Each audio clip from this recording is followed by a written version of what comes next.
पूरी महाराष्ट्र में उत्साह और जल्लोष का माहौल है। जिनके मन Uday Samant, a leader of Shiva Sena, arrived at the Maharashtra Assembly for the special session, marking his participation in the key legislative proceedings. His presence reflects the active involvement of Shiva Sena in ongoing political developments and legislative matters in the state. The session is expected to discuss various issues pertinent to Maharashtra's governance and progress.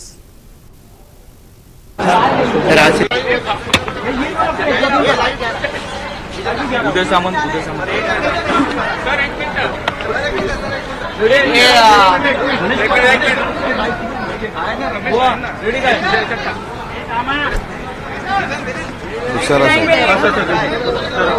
आज विशेष अधिवेशनाची पहिला दिवस सुरू होत आहे। नवीन आमदारांना शपथ दिली जाणार आहे। मात्र सर्वांचं लक्ष लागले हे मंत्रिमंडळ विस्तार कधी होणार आहे त्यासंदर्भात।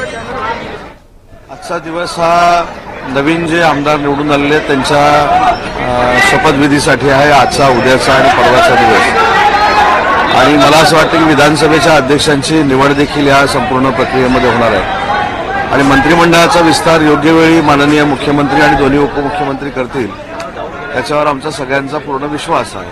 पक्षनिहाय खातेवाटप अद्याप झालेलं नाहीये, त्याबद्दल पक्षनिहाय खातेवाटप देखील होईल, मंत्रिमंडळाचा विस्तार देखील होईल हे स्वतः राज्याचे मुख्यमंत्री आदरणीय देवेंद्रजींनी सांगितलेलं आहे। माननीय एकनाथ शिंदे साहेबांनी देखील सांगितले आणि अजितदादांनी देखील सांगितले।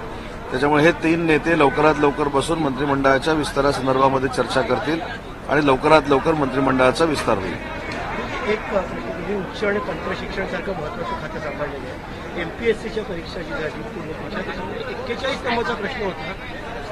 शिक्षणामुळे स्त्रियांची प्रजनन क्षमता कमी होती आणि 4 कारणं दिलेली, अतिशय बुरसटलेल्या पद्धतीने हा प्रश्न विचारला।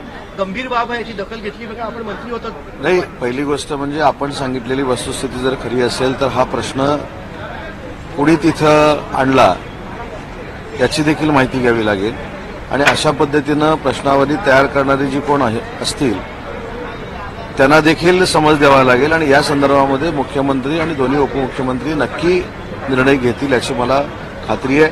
कारण अशा पद्धतीचे प्रश्न प्रश्नपत्रिकेमध्ये असणं हे अयोग्य आहे।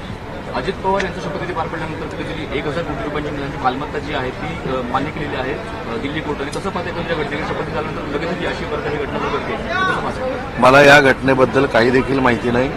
आज विधिमंडळाच्या 288 आमदारांना शपथ देण्याची प्रक्रिया आजपासून सुरू होते।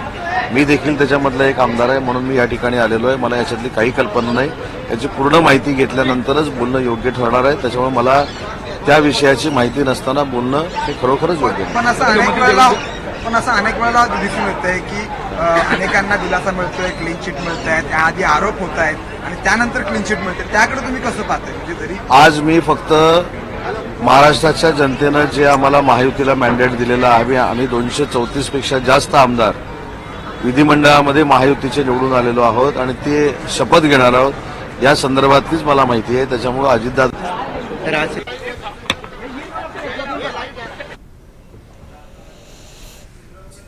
गुलाबराव